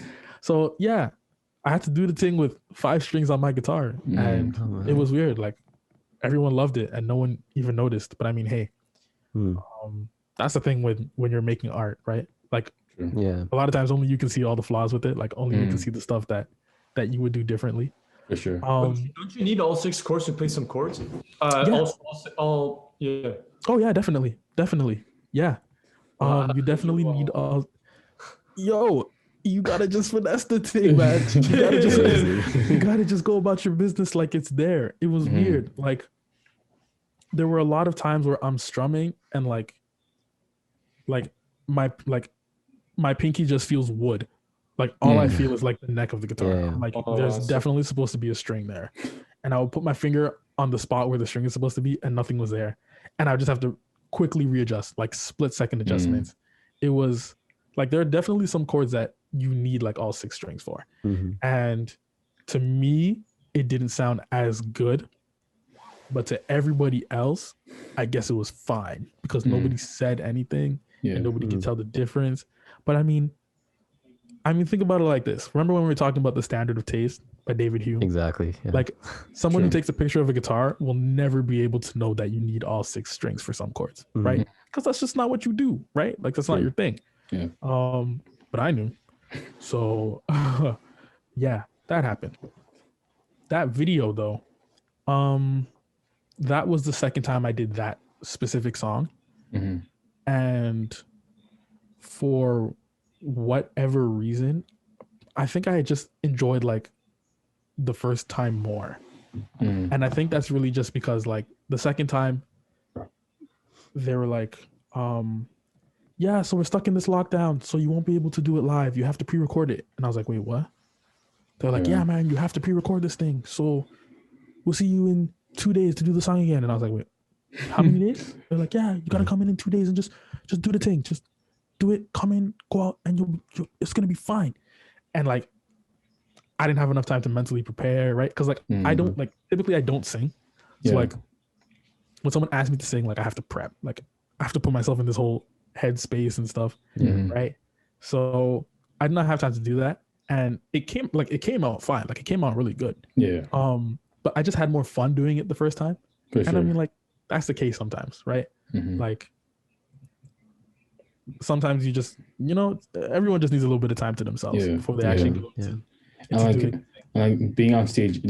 Have you ever felt like nervous when you were about to go and perform, or that? I was really gonna ask the same thing because coming from also an ex-guitar player, I used to perform on stage, but like it used to be like a recital thing. Like my school had like yearly recitals where we go once a year, where we go up on a stage, we play the song, we practice. And I remember the anxiety like you get like just like 30 minutes before, not even 30 minutes, the whole day. Like I used to be so nervous just going in, like, what if I fuck up? What if this happens or that happens? Like, what would you say? Like, what would your tips be to like, like newcomers that kind of want to, like take the stage, and like, what would your like, philosophy be on like dealing with like anxiety and stuff? the whole point of art is to repurpose emotion. That is literally why art exists. Like people will paint like a sad picture and then they'll put it up on a wall so that even when people aren't sad, they can look at that and feel something. So like the creation and the curation and the experiencing of art is supposed to be an emotional experience. Emotions are supposed to be involved. When you take emotion out of it, nothing separates you from like a robot that gets programmed to paint, right? Because that's literally the only thing that we have that they don't, right? It's emotion, right? Yeah. So what I would say, just do it scared. Do it anxious, do it nervous, do it frightful, do it fearful. And eventually as you're doing this thing, you'll just start to open up. I like every time I hear that people are nervous doing things, I never hear that they were nervous from beginning to end, right? Because it's like, you're already halfway through the thing. What's there to be nervous about? You're literally like, you're in it right now. You can't like, there's no point in being nervous about the thing that you're doing right now. You might as well just do it, right? Like especially if you've already started, just keep going. Just keep going. There's no point. And if you're at the point where you're like just about to start, like you're almost there, like you're like right at the edge of the cliff, you're about to jump off, just jump. I mean, don't jump if you're actually jumping, but like for sake of metaphor, God, oh my goodness, please, I'm not condoning that type of stuff. Please, for the sake of metaphor, be careful what you say these days. Do you understand? Yeah. Do you understand? I don't need those type of letters coming to my house. I really don't. For the sake of metaphor, like if you feel like you're just about to start something, just do it. Yeah, because just do it. Yeah, Nike. Honestly, just do it. Like, just do it. There's this thing that like 2020 taught me, and I believe it was with so much of my heart. There's always someone that needs to hear what you do. There's always someone that needs to see the thing that you do the way that you do it, right? Like and most times what's so funny about that is that the person that needs it doesn't know that they need it, right? Like after the first time I did it, I had people like DMing me like, yo, I didn't know you could sing. Like, I've heard the song before, but it just sounds so much more beautiful to me now. I'm like, oh, what are you talking about? All I did was cover the song. And they're like, no, like it just hit a little bit different. Like it was great. Like, thank you so much. Don't stop. Keep going. And I was like, well, this is quite crazy. I did not see this coming. I didn't think that this was going to be a legitimate thing. And I realized that like someone somewhere needed to hear the thing that I was able to do. And I didn't even know that they needed to hear it. Yeah. And that didn't even go like this is because like someone posted it on Instagram and I reposted it to my story. And then they clicked on my story and then they went to YouTube and went to go watch it. And then they came back to me. Right. So it's like technically like the field of influence was so small and it was so narrow, but there was still someone in that field that needed it and didn't know. Yeah. So imagine a world of almost 8 billion people, right? Like someone needs to see the way Joe uses a point and shoot camera. Joe does not know that when he's using the point and shoot camera. And the person that needs to see that with the point and shoot camera doesn't know that they need it until they come across it. Which is why you're always just better off doing the thing that you're going to do. If you're scared while doing it, so be it. Just do it anyway. Steve Jobs said it best. Like he said it like people don't know what they need and what they want until you actually show it to them. Until you actually show it to them. Yeah, he brought the iPhone and people didn't know they needed an iPhone with whatever capabilities. But now it's just like... Now if you don't have an iPhone, people will judge you. Exactly. Yeah. It's crazy. Yeah. It's very, very crazy. Just do... That's the biggest piece of advice I can give to any creative who deals with fear or anxiety or just gets nervous. Just do it. Just get the thing done. Because on the other side, there's so much more. There's always so much more waiting all the time. Yeah. And would you ever consider singing as part of your ensemble of musical skills? Yeah, I would. Yeah. I definitely would. I don't think it would be like extremely high up, at least not right now. Maybe like as I get older and stuff and I just like I start to mature in the craft, then eventually I would. But I do see it becoming a very relevant part of Mhm. like who I am as a creator and who I am as like a musician. Like Yeah. definitely. Like it's almost unavoidable at this point. Mhm. Like I paid for this microphone. So I might just like if I don't start a podcast or if I don't sing, like why do I own this? Right? Yeah. Yeah. There's actually no point, right? Mhm. Yeah. Yeah. Cool. It's bound to happen. Definitely. Hey, man. Just another skill under your belt. So Why not, right? I'm looking forward to that mixtape, the The album, what tape?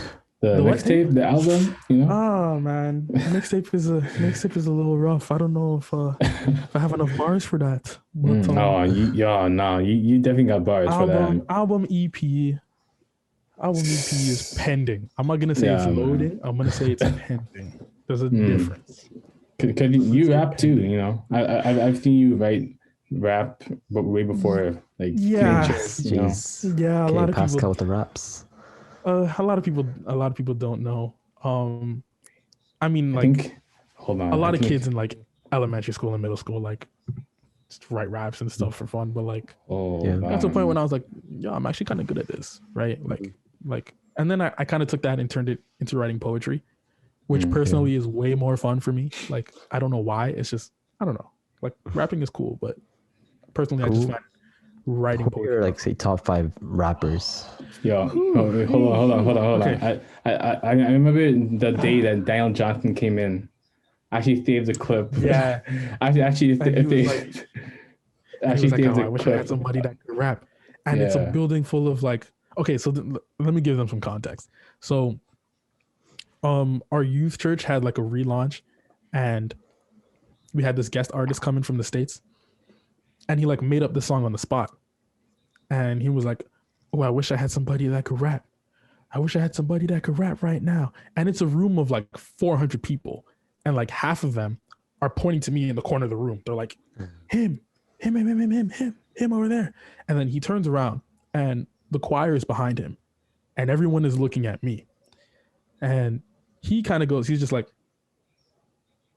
do you rap? And I was like, yeah, I don't know, a little bit, kind of. And he was like, what are you waiting for? Come here. Come up here. Take this mic. And I looked at my friend and she was like, you know what you have to do.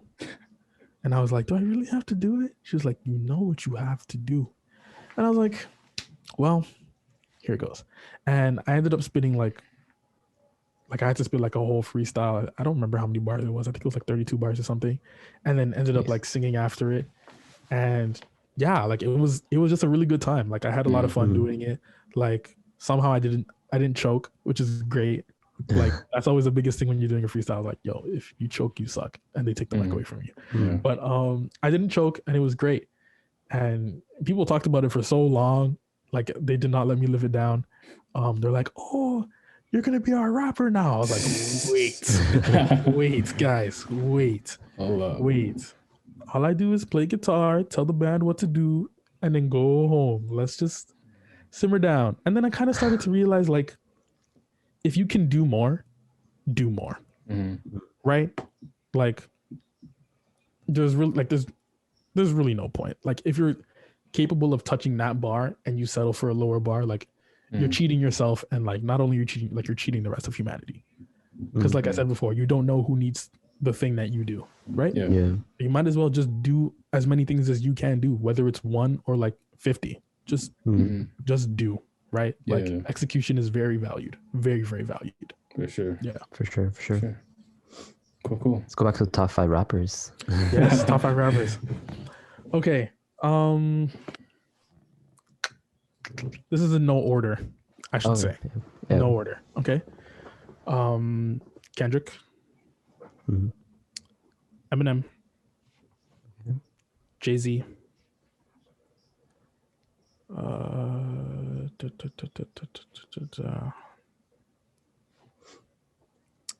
Lupe Fiasco. Okay. Let's see. Okay, so we have Kendrick, Eminem, Jay-Z, Lupe. Ah, man. I don't know. I lied. Yeah, Cole is definitely in my top 5. Okay. Yeah, I was waiting for Cole. Yeah, Cole is in my top 5. Yeah. True. So kind of old school a little bit. I don't know who the second one is. Who was that? Eminem? No. The Lupe started with an L. Oh, Lupe Fiasco? Yeah, I've never heard of that. Oh, you don't listen to... No. Okay, No. so what you got to do, what I need you to do when this is over, is to go on YouTube and type in Lupe Fiasco. So it's Lupe and then Fiasco, Sway in the Morning. This dude spit the scariest freestyle I've heard in a long time. And that's something I grew up doing. Like, I just watch people freestyle all the time. And because it's fun, it's really cool. Yeah. But this guy Lupe Fiasco, he's probably like one of the smartest rappers that like is in the game.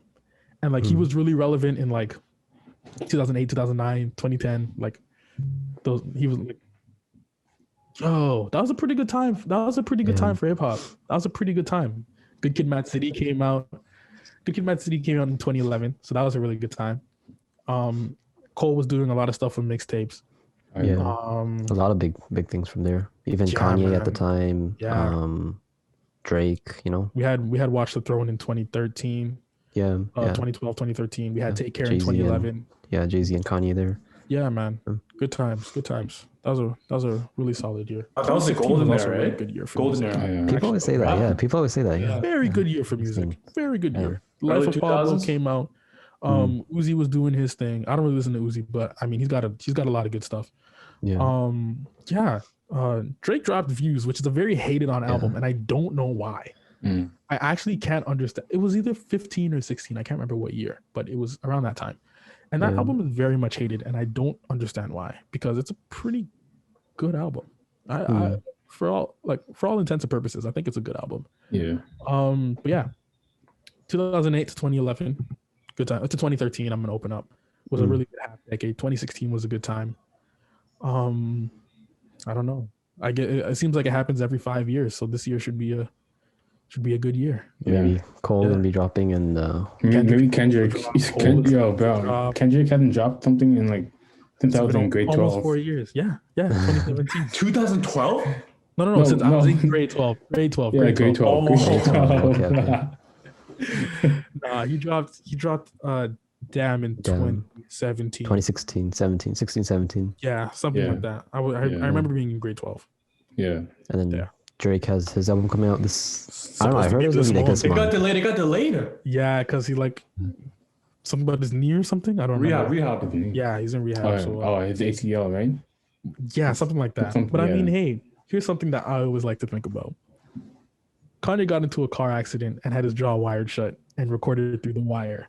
So my thing is, yeah, maybe I'm being a little bit petty. Because producers love Kanye. I love Kanye. My thing is, if this guy's in a hospital bed with his jaw wired shut and can still rap, something tells me that maybe you could, I don't know, just give us the album and then let your knee heal. Maybe. I mean, am I joking? Obviously, I'm joking. Like, well wishes to him, right? Like, tearing anything in your knee sucks. But yeah, I don't know. Like, I mean, whatever he drops, you know it's gonna go number one. It has to go number one. At least 1 million, I'm telling you. He's ahead by a long shot in the race to 1 trillion streams on Spotify. He's not. Why do you think Drake is so successful? Like, what made him so? Like, what made him to the point where he's at now? Let me see. Okay. I don't know how many of y'all listen to Gary Vee, but he talks a lot about staying relevant. Yes, but it's what he says in specific. He's not necessarily a predictor. Like, he can make a lot of predictions, but he doesn't consider himself a predictor. He's just a first mover. Like, once he sees something is going to be big, like, he's there. He's on his way there. So Drake has really spent a lot of time like being among the first to get to a specific sound, right? While at the same time staying very true to his production style as like an artist, and the producers on his team staying very true to themselves as producers, right? Like, if you're to like break down Drake's like his soundscape, it's a lot of like light synths, a lot of dull synths, but at the same time, like if you need to hear that type of sound on like an Afrobeats track, he can make that happen. Yeah. If you need to hear that type of sound on a UK grime track, he can make that happen. He's if you need to diverse hear that on that. on a New York style beat, he can make that happen, right? So it's like there are always these tiny little trends in hip hop where like music is going a certain way, and he's like, okay, I'm gonna take this thing that is my sound and I'm going to morph it ever so slightly so that it fits right where it needs to fit. Yeah, exactly. When you stay true to yourself but give the people what they need, you're always going to be relevant. That's just the way it goes. So I'm really not expecting anything different in CLB. He's got like that element where he just sort of tends to the era as well. I was going back and listening to like Take Care, and I'm like, okay, like if that's the right album I'm remembering, but yeah, like in that album it was like a lot of singing and stuff like that, and I don't know, it just took me back to like when I was younger, and I didn't listen to him when I was younger, but I heard like tracks from him. I heard like older, like my uncles and aunts like listening to him, and it just sort of took me back into that era. And as time went on, he dropped like albums with Future, which was like more trap, more, you know, more exaggerated kind of beats, and I feel like that had a big spike as well, trap music. And then you see his like newer albums, and I think he does the same thing with Catering, like having like a slight little like tiny special ingredient tweaks. To like just tiny little stuff, tiny little stuff, just to like sort of fit himself in whatever time period it is. Yep. So, yeah, definitely. I got a couple really good at it. I got a couple more things I want to add though. Drake has so many quotables. Oh my God. Yeah. This dude has so many quotable lyrics. Like, it's kind of annoying how many quotables this guy actually has. And I still don't know if like he's writing or if he has a ghostwriter. Whoever is writing the stuff for this dude is a genius. Because like when you're really getting into some of this stuff, like Drake actually has bars. People don't know that Drake actually has bars. Like, I don't know if y'all have seen like his Fire in the Booth freestyle. Yeah. But that happened in 2018. And I just came across that like 4 or 5 weeks ago. That's Tim Westwood, right? No. That was something else. It's Charlie P. Oh, okay. BBC. BBC Radio 1. Yeah. So like I'm watching this freestyle and I'm like, this guy like just go and watch the freestyle. Drake Fire in the Booth. Yeah. He said like it is the most expensive rap I've ever heard in my life. Like he has just mastered rapping about being rich. And it's crazy. Cause it's like first he was rapping about like relationship problems and all the stuff that people go through. Yeah. And then he used that to become rich. And now he's rapping about being rich. Yeah. And it's like when you can switch your subject matter that easily, it's kind of scary. Like you're almost destined for success. Like it's going to happen. He's just staying true to himself there. He's just like rapping about the lifestyle he's living, and like now he's rich. You actually can't hate him for that. Like he's rich now. Like good for him, right? Like there's this I think he did a podcast episode with this podcast called Rap Radar. It's like somewhere up on YouTube. We were just talking. I think they were up in his house just talking about his career and everything that he's gone through. Because he's not really on, or he hasn't even done that many interviews altogether. Right. So like having an interview with Drake is a rarity, you know. Huge thing. So we're gonna move on to the next segment. The Cypher. Bro, why do you do your voice like that? Like, you know, you're not that exposed. Like, Hold on. We don't have like a sound effect for that one, a sound material for that one. So like, you know, I just have to whatever they hear. Like I said, we have to improvise. Do your thing, man. Yeah. Do your thing.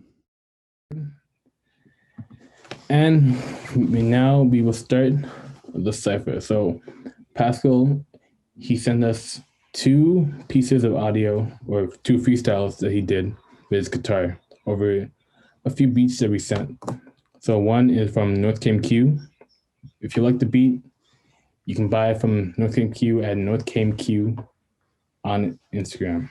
And my guy Owen Reynolds, he helped me make. He didn't help me. He made the beat for the. Man, trying to take credit, bro. On a percentage. Trying to hop in on a percentage. That's crazy. But he helped me get this beat to you guys. So hope you enjoyed. I found it on, actually saw it on his Instagram as he was making it. So I was like, bro, I need that beat, you know. Which one are you playing first? I'll play the Love one, and then I'll play your favorite one. Okay, yeah, play the Owen one second. Yeah. That one is groovy. Okay.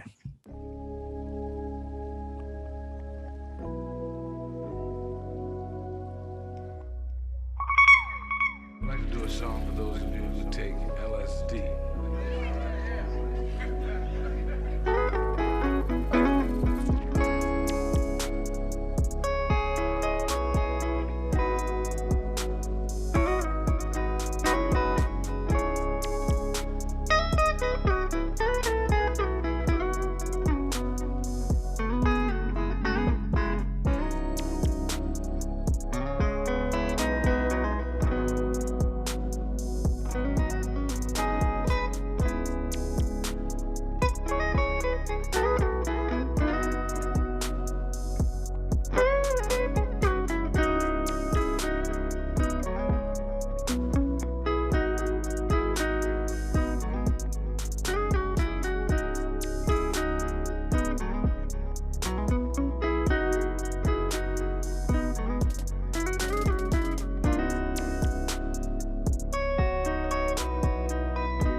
Wow.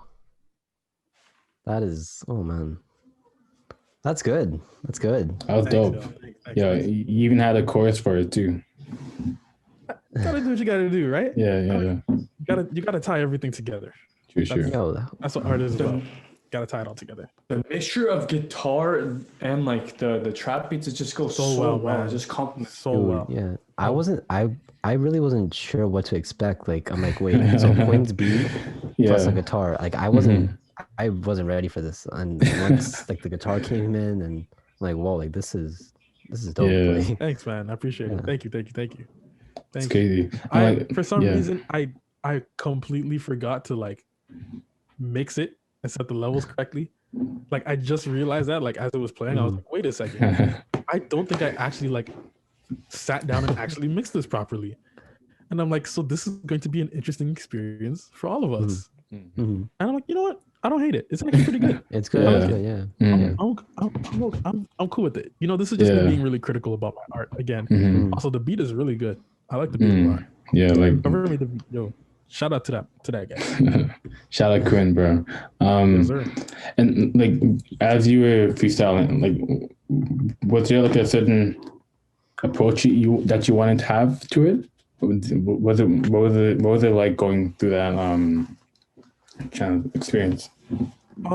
So for me, how I typically think about doing stuff like this, it's like for about 80% of the song, I kind of want to sit under it, you know, just supporting role, nothing heavy, just make sure the song stays up.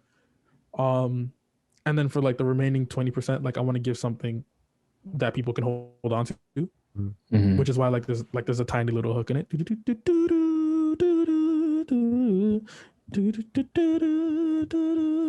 Right? So like if I can create melodies that people hold on to, then as a producer, as a musician, like I win. Right?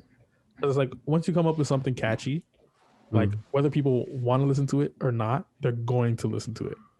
Right? Stuck in their head. It's just stuck in their head, right? It's stuck like in my one of the head. biggest examples of that I can think of, like the first one that came to my that's amazing. I love that. The first example that always comes to my mind when I think about catchy music that I don't like is "I Spy" by Kyle. I don't know if any of y'all remember that song from like 2017, 2018. It's the ba ba ba ba ba ba ba ba ba ba ba ba ba. And personally, like I don't like that song. I actually really don't like it. But that song is so annoyingly catchy.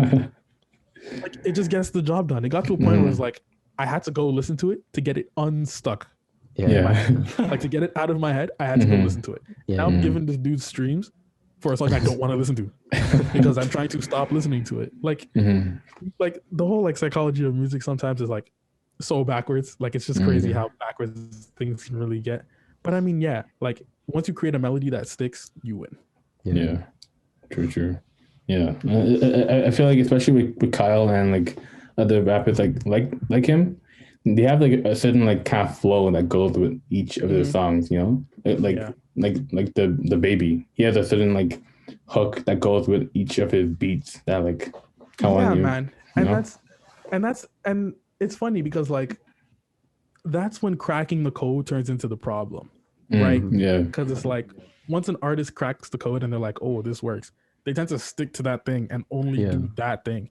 And now it's like, okay, well, you have 63 songs and 59 of them sound the same. So what's really the point, right? Yeah. Like I don't.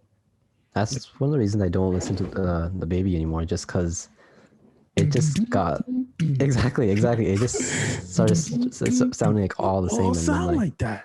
Yeah. They all sound like that now. So it's kind of just like, I don't know. Maybe he needs like he needs to work with some different producers or something. I mean, he's tried it, like, you know, like hopping on like more pop songs and stuff like that. But I'm just like, I don't know, it just doesn't fit as well. Yeah. I definitely know what you mean. Especially Tyga. Tyga, bro. Tyga, especially him. He's like they all of them. Oh my god. Like the motto literally sounds like Rack City. Songs sound like almost indistinguishable at one point. And it's like those are two of the biggest songs of like that time, right? Like I think it was like somewhere around 2012, 2013, 2014. Can't really remember specifically. But like, no, it was probably like 2012. I think the motto came out. Rack City was like 2011 or 2012. But I'm digressing anyways. But like, yeah, like that's the problem. Once you find something that sticks, a lot of artists, like they don't deviate from that. And that's just a bigger problem with the industry, like in general nowadays. Like it's really all about like the sales and the streams and like how much money you make and how many people are actually listening to your music. Like less and less people are doing it because they love to do it, right? Which is unfortunate. But I mean, hey, play that second. People gotta pay their bills, but to a certain point, that's true. like it gets to the point where it's just like, yeah, man, I don't know. I mean, I don't know. Even Gary Vee talks about like, you know, putting stuff out that you want to put out instead of like the other Listening person. to what other people, right. I know, like I listen to a lot of Logic. I've got like a poster of Logic up here. His head is cut off, but he, I don't know if you heard, like he retired. And he recently, like he says he was the executive producer on like another artist that he signed. The artist goes by Dr. D. And everyone is just saying that it's Logic with like his voice pitched down. No but he just way. I don't know. Have you heard it? I haven't. Yeah. Okay. Listen to it's on DatPiff or even SoundCloud. It's like a mixtape, and it goes very hard on like like beats, like beat making and stuff like it's that. Production heavy. Yeah, and it's produced by Logic. He's executive producer, but at the same time, like Dr. D's voice, it's like a whole story as well. It's like the style of his rapping. It's very similar to Logic, and I feel like it's Logic too. But it's like an incredible story, and the only reason that he put it out and it's so good, I think, is just because he used so many samples on it, and it's not released under a label, so that's why it's allowed to have that many samples, and because they don't get cleared. It's for free. He put it out for free. Just throw it up. Yeah, and he was just talking about how without releasing it under a label or someone, like he's able to do like whatever he wants. Like this is creativity at its fullest. Like he can do whatever he wants, any samples he wants to use. He's just putting it out just because it's for free and it's not under any contract or any label or anything like that. That makes sense. So, Give it a listen. Cool. It's really good. Sorry. I'm sorry to bother, but do you need to pay to clear a sample? Yeah. You need you pay. You need permissions, and you never know. Is it It's complicated? pretty complicated. Like I'm sitting here trying to explain it, but it's complicated. Yeah, So that's a lot of reason a lot of projects get delayed. It's just because samples don't get cleared. Because it yeah, clears. samples just need to get cleared. That's why I like 2014 Forest Hills Drive so much, because J. Cole actually says it on like the last track, Note to Self. He's like something about like someone in Japan, like he had to get at the very end, yeah, and then he ends up like cussing the dude who he had to get it cleared from out, like he ends up cussing him out on the record, and then like they clear out the name and stuff like that, so we don't know who he's actually dealing with. But he's like, it took me forever to get the sample cleared, so to blah blah blah blah blah, and whoever else it took to get the sample cleared, like he was just upset about it, and like that's understandable, right? Because like sampling is such a beautiful thing. Like it's hard, it is, but it's so but beautiful. then there's just other things about like intellectual property and who you give credit to, and sometimes another artist just doesn't want you using it just because they don't want you to blow up or make anything from their work, just because they're salty about it. You know, there's a lot of reasons behind it. And it's like, am I gonna get a percentage out of the thing that you release because you sampled my thing? Damn, people do that. Man. Like Diddy and stuff, right? Like Diddy's the cutthroat. Yeah, man. He's just another story. But we'll move on to the next freestyle that we got. Play that next joint. This one is by Owen Reynolds. You can find him on Owen Reynolds on Instagram. Cool. I'm gonna do that right now. Yeah, he added a bass line to this, man. That's crazy.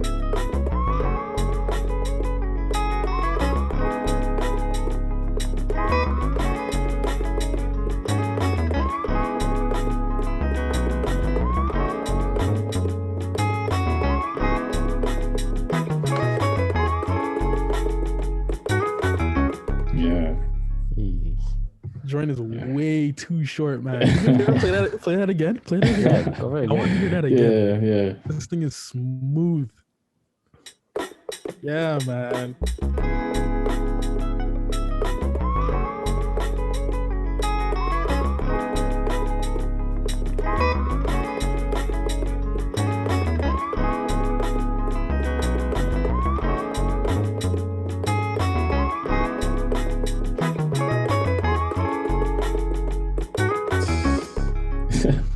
Yeah, man. That right there is a steamer. I love that. It's a steamer, fam. I might have to use that from now on. It's a steamer. I like that. Yeah.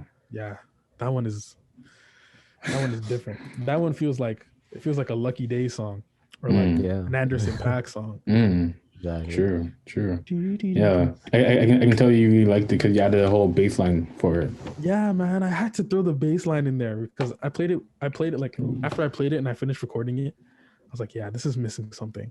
And it's like just based on the way sound works, like if you have like a lot in your mid range and you don't really have a lot, and you have like a little bit in like your highs, like you just need some lows to level it out, right? And I'm like, the loop is really like it's really mid-range heavy. Like it's a lot of mid-range frequencies going on. It's a lot of right? Like it's a lot of stuff that sits right in your face as opposed to like a so I was just like, let me just level it out. So I just had to throw the bass line in there. Yeah. Like I know you only asked for guitar, but that I needed a little more to enjoy it myself. Right. So I just leave the lows in there quite nicely. So like whenever I'm great job with that loop, it's nice. Like whenever I'm sound engineering, I love using the bass, man. Whenever it's like a live performance, and especially since I played bass before too. Right. Whenever I hear that a little bit of bass playing in my ear, I gotta boost that up a bit, you know. Just gotta touch it up a little bit, man. Trust me, I hear you. Good energy too. Yeah, especially when the bass player is going off, it's like, all right, man, here you go, shaking the room. Yeah, just there you go. I'll push up a little bit. Yeah, you can have a little more. Yeah, man. I hear you. I hear that. Yeah. And we are coming to the end of the podcast, but I got one more question. One final question to ask you. If you could sum up 2020 or 2020 into one album title, one song title. What would you name it? Am I creating the song title? Or Yeah. am I thinking of one that already exists? Any and just you're coming up with one. I'm coming up with one. Okay. Yeah.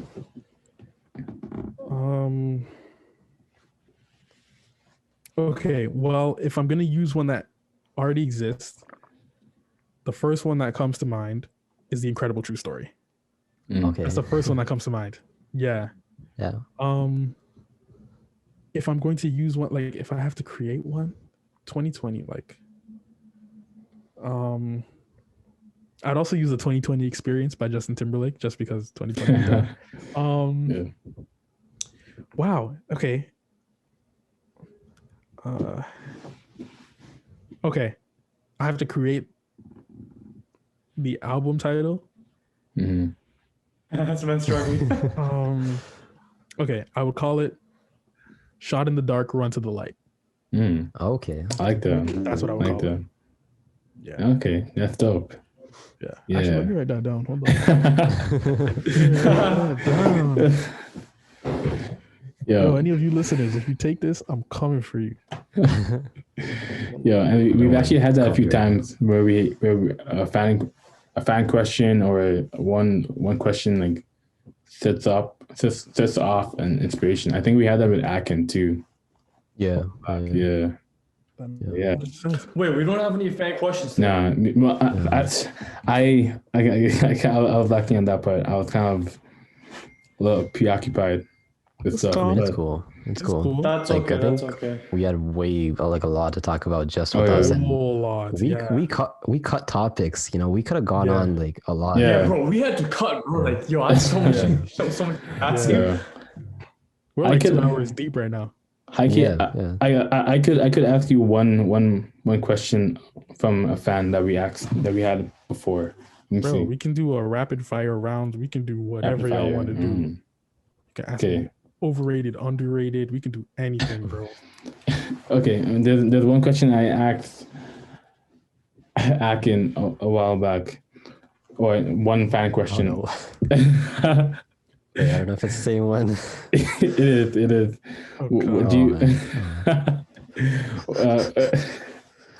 Would you ever indulge yourself in the groupie life? Would I ever indulge myself in what? In the groupie life? Hell no. Oh God, no. No.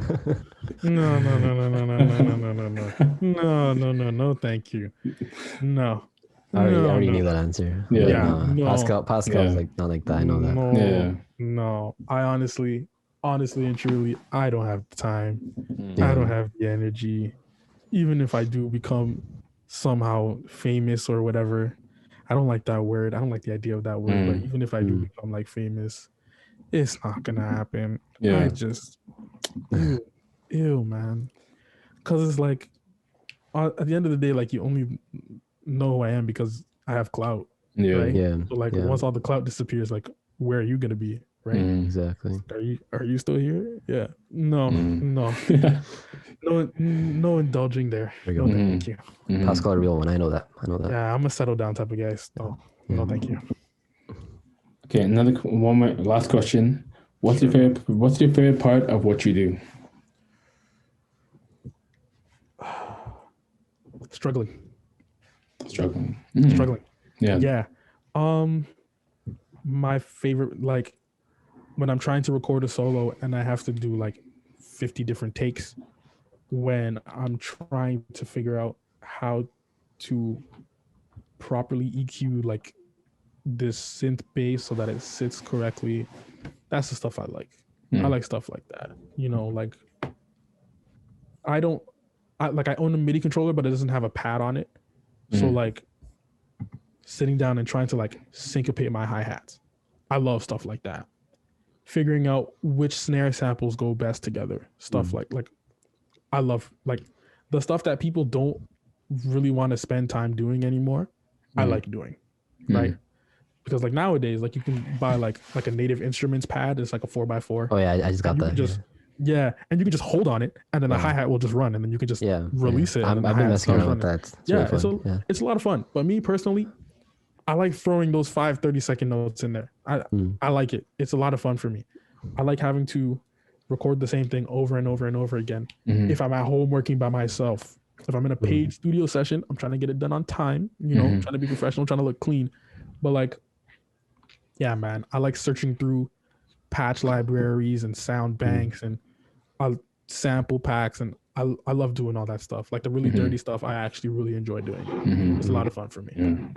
Yeah, Definitely. and we want to thank you, Pascal, for coming on to the show today. Wait. Hold on. You thought I was gonna let you go, huh? Let's see your left wrist, my brother. Oh my god. You thought I was gonna let you go, huh? It's It's light. bro. It's light. It's Jeez. literally just an Armani exchange. It's no big deal. It's light. It's light. It's really light. It's really not. It's oh my god. Flex, bro. Hey man, gotta tell the time somehow, right? Respect. A little bit of this, a little bit of that. Okay. No big deal. Gotta dabble a little bit. And with that, we want to thank you, Pascal, for coming on to the show. We really appreciate you and your vibes. You know, Yeah. Thank you for having me. It's a great way to start 2021. You know, I'm always down to come back. Had Yeah, a lot bro. of fun. yeah, For sure, man. Yeah. Maybe man. we can do this interview at the same time next year, 2022. That's cool. Or even 6 months. 6 Yeah, months, I get want it to twice a year. earlier, Yes. man. Yeah. I don't know. I feel good energy from you, so yeah. Thank you, man. I appreciate Yeah, that. bro. I like you boys a lot. Y'all are fun. I had a lot of Yeah, fun. bro. Did this episode top your previous one? Oh, not even, by far. By far. Let's go, By baby. far. Let's go. Yeah. The Cypher pod is legit. I had a lot of fun. That's Yeah. Yeah. Appreciate I that. prefer And- lighthearted conversations anyways. Like, Sure. like those conversations are necessary. Like we need to have the conversations about mental For health. sure. Like sometimes I just want to kick up, you know? Yeah, I feel Sometimes I you. just want to chill. I just want to laugh, you know? Mhm. It's important I feel to you. find like the things that still make you happy in this life. It's important. So just Yeah. I had a lot of fun. I enjoyed Yeah, this. man. Appreciate You know, that. so we want to thank you, the audience, the listeners, and the crew, the hosts, and we'll catch you on the next episode of the Cypher. Peace. Follow me on Instagram. Follow the Forward yeah. Directive on Instagram. Yeah. I'm gonna do all that And stuff. follow me on Instagram too at 95 Gonzo. You already know what's I'm gonna up. do that. Follow the Forward Directive on Instagram at the Forward DIRECTIVE on Instagram. Check me out. Follow me on Instagram p.adesina. I don't know if they're gonna throw it in the description, but yeah, Definitely. We got you. check me Yeah, out. Show me Yeah. love. I always show love back. Peace. for sure. Yeah, and check us out on Cypher Pod and Instagram, and check out my Instagram at that_guy. No, there's no underscore after that anymore, but on Instagram. All right. Peace. All right, guys. Peace out. Yeah.